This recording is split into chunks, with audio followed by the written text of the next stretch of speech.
సుమన్ టీవీలో మీ personal and business promotions కోసం కింది నెంబర్కి కాంటాక్ట్ చేయండి.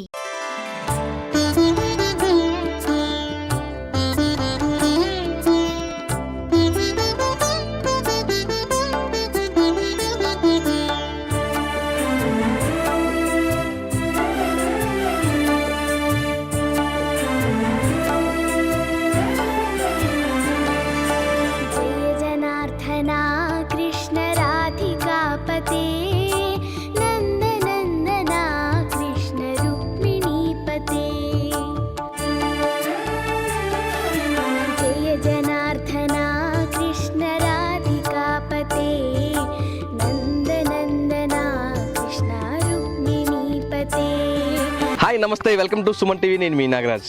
ఇప్పుడు మనమైతే మదనపల్లిలోని అనపగుట్ట శ్రీవారి నగర్లో ఉన్నటువంటి శ్రీకృష్ణ ఆలయం దగ్గర అయితే మనం వచ్చేసాం. సో ఇక్కడ దాదాపుగా 4 సంవత్సరాల నుంచి కూడా శ్రీకృష్ణ భగవానుడు ఇక్కడ విశేష పూజలు అందుకుంటున్నాడు. చూసుకున్నట్టయితే ఇదంతా కొండ ప్రాంతము, ఆహ్లాదకరంగా చాలా చల్లటి ప్రదేశంలో ఈ శ్రీకృష్ణ ఆలయం అయితే ఇక్కడ నిర్మించడం జరిగింది. ఓకే, మొత్తానికైతే 26వ తేదీ శ్రీకృష్ణ జన్మాష్టమి వేడుకల్ని చాలా ఘనంగా అయితే ఇక్కడ నిర్వహించబోతున్నారు ఇక్కడ ఉన్నటువంటి ఆలయ కమిటీ. కృష్ణుడి యొక్క విశిష్టతని, ఇక్కడ జరుగుతున్నటువంటి కార్యక్రమాల్ని ఆలయ సిబ్బందిని అడిగి వాళ్ళ మాటల్లోనే తెలుసుకుందాం. పదండి. నారాయణ విష్ణు వాసుదేవో అభిరక్షతవు. మనతో పాటు ఆలయ ప్రధాన అర్చకులు మనతో పాటు ఉన్నారు. ఇక్కడ కృష్ణుడి యొక్క విశిష్టతని ఆయన మాటలను అడిగి తెలుసుకుందాం. నమస్తే సార్. నమస్తే అండి. శ్రీ రుక్మిణీ సత్యభామ సమేత శ్రీకృష్ణ ఆలయం మన మదనపల్లిలో మొట్టమొదటిసారిగా ఇంత ప్రశాంతమైన వాతావరణంలో ఎంతో ప్రయాసాలతో కూడిన ఈ యొక్క కమిటీ వాళ్ళ యొక్క అనేకమైన కృషి ఫలితంగా ఇంత పెద్ద ఆలయాన్ని ఏర్పరచుకున్నారు. ఈ నెల 26వ తారీఖు శ్రీకృష్ణ జన్మాష్టమి వేడుకలు విశేషంగా జరపబడిన ఇక్కడ భగవద్గీత అనేది ఎక్కడి నుండి స్టార్ట్ అయ్యింది అంటే ఆ యొక్క శ్రీకృష్ణుని యొక్క వాక్కుల నుండినే ప్రవేశించబడిందనమాట. ఇంతటి గొప్ప ప్రవచనాల్ని ప్రతి ఒక్కరికి ఎంతో హేతుబద్ధమైన, ఎంతో విశేషమైన ఆలోచనలు కలిగించి, వాళ్ళని సత్ప్రవర్తనను కలిగించి ఈ యొక్క మానవ మనుగడకు అవసరమైన ఎన్నో విషయాల్ని ఈ భగవద్గీత అంటే కృష్ణుడు మనకు విన్నవించాడు. ఆ దారిలోనే మనం నడుచుకుంటున్నాం. అట్లాంటి ఈ శ్రీకృష్ణ జన్మాష్టమి వేడుకలను మనం ఎంతో విశేషంగా జరుపుకోవాలనేసి భక్తులకు కావచ్చు, మన ఆలయ కమిటీ సభ్యులకు కావచ్చు, మరియు తండోతండాలుగా వచ్చే విశేష జనవాహినికి కావచ్చు, అందరికీ కూడా ఈ యొక్క శ్రీకృష్ణ జన్మాష్టమి సందర్భంగా సాదరంగా స్వాగతం పలుకుతున్నాం. ఆలయానికి సంబంధించినటువంటి కమిటీ మెంబర్స్ అయితే ఉన్నారు. ఇక్కడ విశేషాలన్నీ కూడా వాళ్ళు అడిగి తెలుసుకున్నాం. నమస్తే అన్న. నమస్తే సార్. మీ పేరు? శంకర్ యాదవ్ నా పేరు. ఈ ఆలయానికి చైర్మన్ని. ఈ ఆలయం నిర్మించి దాదాపు 4 సంవత్సరాలు అవుతాను. సో ఇక్కడ నిర్మించిన తర్వాత ఇక్కడ నాకు తెలిసి చాలా విశేషమైన పూజలు అనుకుంటున్నారు ఇక్కడ ఉన్నటువంటి కృష్ణుడు అయితే. సో దాని గురించి మీరు చెప్పండి కొంచెం. మదనపల్లిలో ఈ గుడి కట్టేంతవరకు శ్రీకృష్ణ టెంపుల్ అనేది ఎక్కడ లేదు. చాలామంది భక్తుల మేరకు మదనపల్లిలో శ్రీకృష్ణ టెంపుల్ ఉంటే బాగుండేది అనేది ఒక అందరి కోరిక. సో అదేవిధంగా మేము కూడా ఈ కమిటీ ఏర్పాటు చేసి ఎక్కడైనా మదనపల్లిలో మంచి స్థలం దొరికితే టెంపుల్ కట్టాలనే ఒక సంకల్పంతో అన్ని చోట్ల వెతుకుతున్నాం సైటు. కాకపోతే ఆ కృష్ణుడు ఈ అనపగుట్లో ఈ గుట్టల నడుమ గోవర్ధనగిరిలో ఈ 2 పక్కల కొండలు మీరు విజువల్స్ చూసింటారు. ఈ పక్క కొండ, ఈ పక్క కొండ, మధ్యలో గుడి కట్టడం. కింద నుండి చూస్తే కూడా ఎక్కడైనా మంచి ఆహ్లాదకరమైన వాతావరణంలో ఉన్నట్లు ఇక్కడ వచ్చి టైం బాగా స్పెండ్ చేస్తే చాలా బాగుంటుందని భక్తుల కోరిక కూడా. అదేవిధంగా గుడి 4 సంవత్సరాల ముందు మనం స్టార్ట్ చేసాము. ఆ రోజు ఇక్కడ సైటు చూసి సెలెక్ట్ చేసుకొని అక్కడి నుంచి మనం గుడి కంప్లీట్ చేసేదానికి 1.5-2 సంవత్సరాలు పట్టింది. కొద్దిగా తొందరగా గుడిగా కంప్లీట్ చేసింది ఒక మదనపల్లిలోనే. చాలా చోట్ల గుళ్ళు స్టార్ట్ చేసింటారు. బట్ ఆ దేవుడు కృప వల్ల ఆయనే గుడి కట్టించుకున్నాడని చెప్పచ్చు. ఎందుకంటే మనుషులు అనేవాళ్ళు మానవ మాత్రమే ఆ సంకల్పం అనేది దేవుడిది. చూసుకుంటే ఇది మామూలుగా కృష్ణ దేవాలయం అనేది చాలా తక్కువ.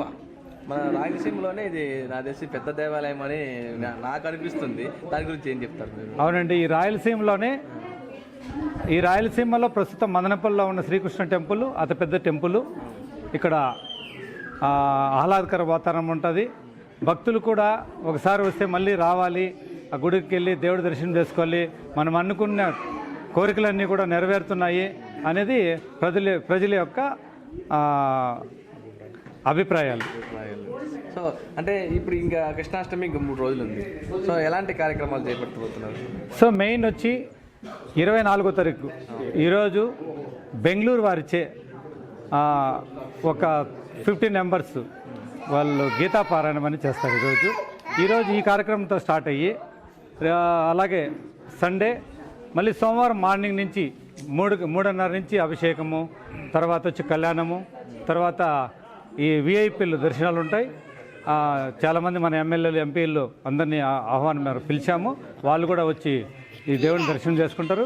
అలాగే కల్చరల్ ప్రోగ్రామ్స్ ఉంటాయి, చిన్నపిల్లలకి కల్చరల్ ప్రోగ్రామ్స్ ఉంటాయి.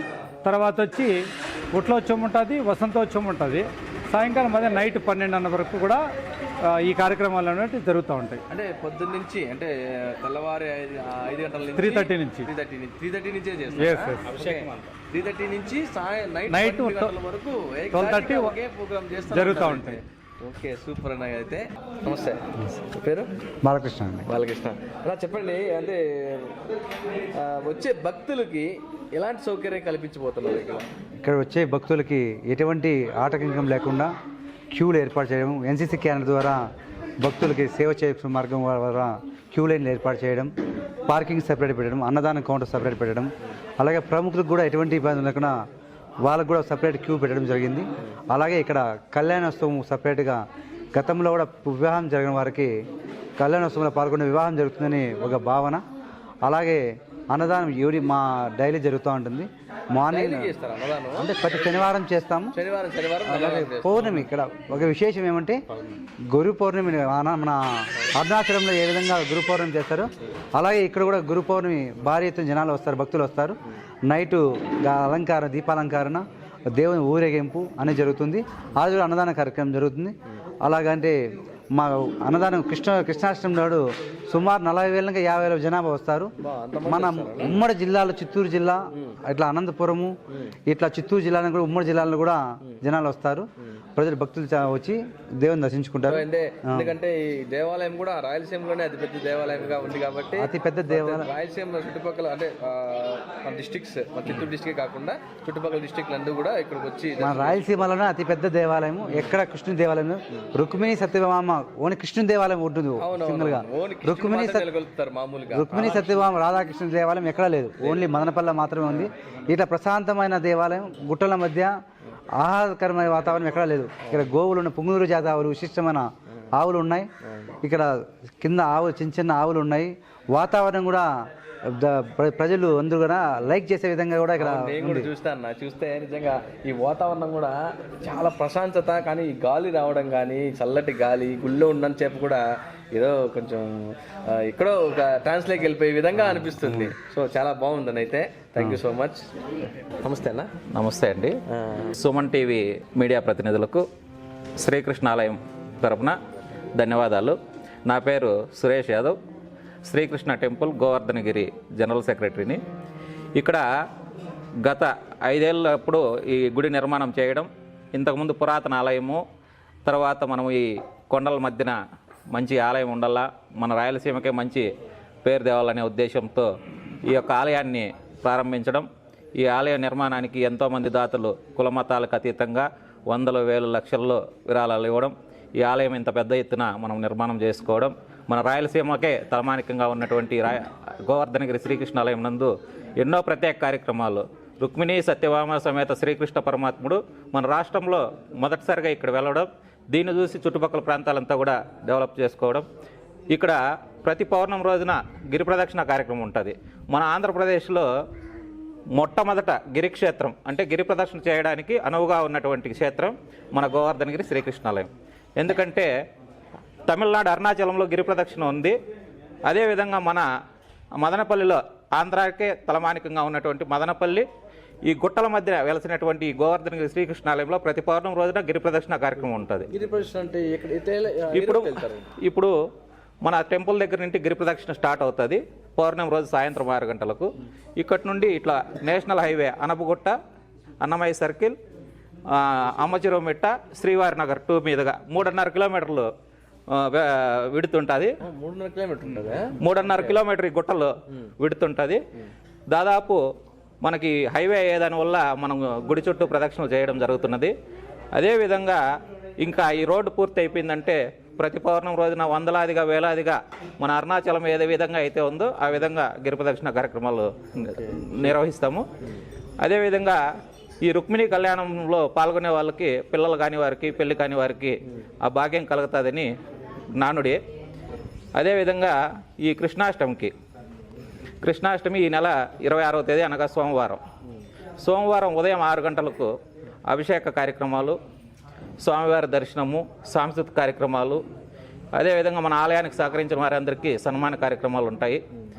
ఖచ్చితంగా భక్తులందరూ, ఈ రాయలసీమ ప్రాంత ప్రజలందరూ కూడా ఈ యొక్క కృష్ణాలయానికి వచ్చి స్వామివారిని దర్శించి తీర్థప్రసాదాలు తీసుకోవాలని కోరుకుంటున్నాను. పరిసర ప్రాంత ప్రజలందరికీ శ్రీకృష్ణ టెంపుల్ ట్రస్ట్ తరఫున ప్రత్యేక ధన్యవాదాలు తెలియజేస్తూ, ఈరోజు రేపు ఎల్లుండి ఈ 3 రోజులు శ్రీకృష్ణ జన్మాష్టమి వేడుకలు ఈ అనపగుట్ట గోవర్ధనగిరి యందు అత్యంత వైభవంగా జరుపుకుంటున్నాం. అందులో భాగంగా ఈరోజు బెంగళూరు శివానంద ధ్యానమండలి వారి చేత మనకి ఈరోజు స్టార్ట్ అవుతుంది శ్రీకృష్ణ జన్మాష్టమి అనేది. ఈరోజు బెంగళూరు వారు కనీసము వాళ్ళ పరిధిలో ఉన్నటువంటి పిల్లలకి ఎవరైతే భగవద్గీత పారాయణం నేర్పించినారో వాళ్ళు నేర్పించిన పిల్లలకి 3 గంటల తర్వాత ప్రైజెస్ డిస్ట్రిబ్యూషన్ ఇక్కడే ఉంటుంది. ప్రతి సంవత్సరం వాళ్ళు ఇక్కడికి వచ్చి మన ఆలయం నందు ఎవరైతే టీచర్లు ఉంటారో వాళ్ళకి బోధన చేసి ఉంటారో ఆ పిల్లల్ని ఇక్కడ పిలుచుకొచ్చి ఆ పిల్లలకు ఈ ఆలయంలో వాళ్ళకు ప్రైజెస్ డిస్ట్రిబ్యూషన్ అనేది జరుగుతుంది. ఎందుకంటే మనం అనుకుంటున్నాము రాయలసీమలోనే పెద్ద టెంపుల్ అని చెప్పడం జరిగింది. చెప్పడమే కాదు, ఇక్కడికి వచ్చి చూస్తే వాళ్ళు తెలుస్తుంది ఇక్కడ ఈ మంచి వాతావరణంలో ఈ టెంపుల్ ఎలా ఇక్కడ ఎస్టాబ్లిష్ అయిందని తెలుస్తుంది. కాబట్టి ప్రజలందరూ మరొకసారి అందరికీ మేము తెలియజేసినామంటే 26వ తేదీ కృష్ణాష్టమి సందర్భంగా ప్రజలందరూ వచ్చి ఇక్కడ జరిగే కార్యక్రమాల్లో పాల్గొని ఇక్కడ స్వామివారి తీర్థ ప్రసాదాలు చివరిగా మేము ఆలయ కమిటీ తరఫున ప్రత్యేక ధన్యవాదాలు తెలియజేస్తూ అందరూ రావాల్సి కోరుచున్నాం. హరే కృష్ణ. మేము బెంగళూరు నుంచి వస్తున్నాము. బెంగళూరు నుంచి 4 సంవత్సరాల నుంచి ఇక్కడ వస్తున్నాము. దగ్గర ఒక 40 మంది దాకా భగవద్గీత అన్ని 18 చాప్టర్లు కంఠపాఠం చేసి 4 సంవత్సరాల నుంచి ఈ గుడికి వస్తున్నాము. ఈ గుడికి వచ్చి 2 సంవత్సరాలు 18 చాప్టర్లు పారాయణ చేసి ఇప్పుడు మళ్ళా ఈ 3వసారి వచ్చాము. 3వసారి వచ్చి ఇప్పుడు ఒక 6 ఏండ్ల పిల్లోళ్ళ నుంచి 40 ఏండ్ల వరకు నేర్చుకునే వాళ్ళు ఉన్నారు. ఇప్పుడు దగ్గర 7-8 మంది నేర్చుకున్న వాళ్ళకి ఈరోజు వాళ్ళకి మెమెంటోలు ఇస్తారు, సత్కారం చేస్తారు. సో ఈ కృష్ణ బాగా పాజిటివ్ ఎనర్జీ ఉంది ఈ ప్లేస్లో. అందుకే మమ్మల్ని ప్రతి సంవత్సరము ఆ కృష్ణుడు ఇక్కడికి తెప్పించుకుంటున్నారు. సో ఇంకా ప్రతి సంవత్సరము ఇట్లే రావాలి అని మేము కోరుకుంటున్నాం. We are all coming from Bangalore and many other parts of the state, Karnataka, Andhra Pradesh, Orissa also. So they are all devotees of Lord Krishna. Many of them, nearly 40 members, have totally memorized the Gita, 18 chapters, 700 slokas. It is a great achievement. They say only 1 among 1,000 will become the real devotee of Lord Krishna, and these 30-40 members are like that selected amongst thousands of general devotees. So we are all very proud of them. Today we have come here to felicitate around 7 such competitors, little children sitting here. Danakirti, Shivaramakrishna, Parinita, Harijit Singh and Vedansh from America. He gets up early morning at 4 o'clock in America and chants the Gita. That corresponds to the evening of Indian time, 5:30. So like that, many are here. These ladies sitting here, they all have memorized the Gita, and I am very happy to associate with such devotees in this world. Very few people take interest in studying all these things. So this temple is very dear to all of us. We have come here for the last, we have been coming since 4-5 years. 4 years, and this is our 3rd or 4th visit. And we will keep coming here because the statue here, Rukmini Satyabhama and Lord Krishna, they are very beautiful, very attracting, and we are all very happy to associate with all these people here. We wish that this temple will grow. ಚೆನ್ನಾಗಿ ಬೆಳೆಯುತ್ತೆ, ಕನ್ನಡದಲ್ಲೂ ಹೇಳ್ತಾ ಇದ್ದೀನಿ, ಚೆನ್ನಾಗಿ ಬೆಳೀಲಿ. ಇದು ಅವ್ರು ಹೇಳ್ತಿದ್ದಂಗೆ ನಾನು ಕೇಳಿಸ್ಕೊಂಡೆ, ಯಾವ ರೀತಿ ಗಿರಿ ಪ್ರದಕ್ಷಿಣೆ ಅರುಣಾಚಲಕ್ಕೆ ಮಾಡ್ತಾರೋ ಅದೇ ರೀತಿ ಇದಕ್ಕೂ ಕೂಡ ಗಿರಿ ಪ್ರದಕ್ಷಿಣೆ ಆಗಲಿ, ಜನಗಳು ತುಂಬ ಬರಲಿ, ಸಮೃದ್ಧಿಯಾಗಲಿ, ಭಗವಂತನ ಒಂದು ಆಶೀರ್ವಾದ ಎಲ್ಲರ ಮೇಲೆ ಇರಲಿ ಅಂತ ನಾವು ಆಶಿಸ್ತಾ ಇರ್ತೀವಿ. ಇಷ್ಟು ಹೇಳಿ ನಾನು ನನ್ನ ಮಾತನ್ನು ಮುಗಿಸ್ತೀನಿ. Thank you.